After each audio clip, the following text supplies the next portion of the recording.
Malaking problema sa buong mundo ang plastic pollution. Kaya naman isa sa mga alternatibong suwestyon ang paggamit ng dahon ng saging bilang packaging. Balitang hatid ni Mav Gonzalez.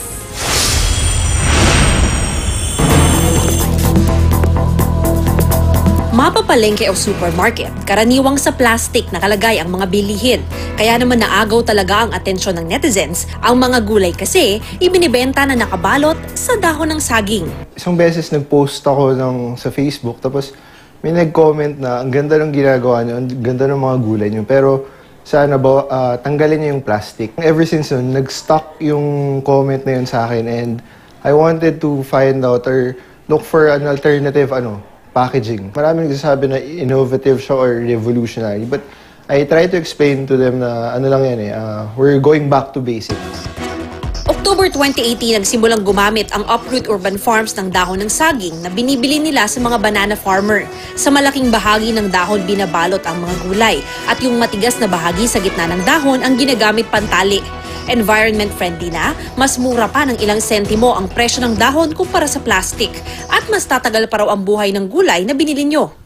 Compared dun sa mga store-bought or mga supermarket-bought na naka-plastic, ang tendency kasi ng plastic is meron siyang mga water. So, and minsan pag nadidikit yung leaves dun, nasisira yung leaves. Kaya dun meron mga black part. Unlike sa banana leaves, na-absorb na yung moisture content ng halaman. So, nakakatulong siya with yung shelf life. Bukod sa sarili nilang tanim na iba't ibang klase ng lettuce, kumukuha rin sila ng iba pang gulay mula sa nasa 200 local farmers sa Calabarzon area. Mas mura rin ang benta nila kaysa supermarket. Ang lettuce halimbawa, nasa 300 pesos per kilo sa kanila, kumpara sa 450 pesos per kilo sa mga supermarket. Hindi na bago sa mga bansa sa Asia ang paggamit ng dahon ng saging bilang lalagyan ng pagkain. Sa Rimping Supermarket sa Thailand, sinimulan na rin ang paggamit ng dahon bilang packaging ng kanilang mga paninda.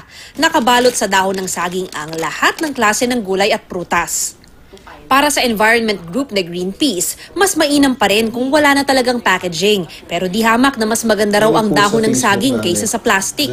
One less plastic na iniwasan mo is one less pollution na napoproduce mo. So, efforts na mga katulad nito na gumagamit ng biodegradable materials, natural materials like banana leaves, syempre, kinokomment natin yan. And it can also help sa small enterprises, sa mga smallholders na yun yung available. However, mas nga, ang sinasabi nga natin, tingnan din natin yung long-term na epekto ng ganito. Is it going to be sustainable?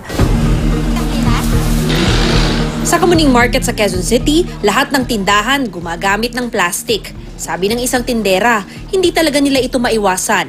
Importante ang plastic eh. Kasi po pag ipasok ng yung ganyan, nagagalit yung mga bumibili, nasisira, kaya importante ang plastic. Pero may ilang mamimili rin naman na kusa ng gumagawa ng hakbang para mas maging responsableng consumer. Ang dami-daming banana leaves dito sa Philippines. Why not gayahin dito? Mas maganda to. Una is, environmentally friendly. Kasi ako, nagdadala naman ako ng eco bag pag nagbigay naman sila ng plastic, ang ginagawa ko na lang, nire-reuse ko na lang siya. Pero kung may ganyan alternative, okay lang, wala namang problem. Kung yun nga lang, yung supply natin na ganito, baka, syempre, di ba, kung enough ba. Mav Gonzalez, GMA News.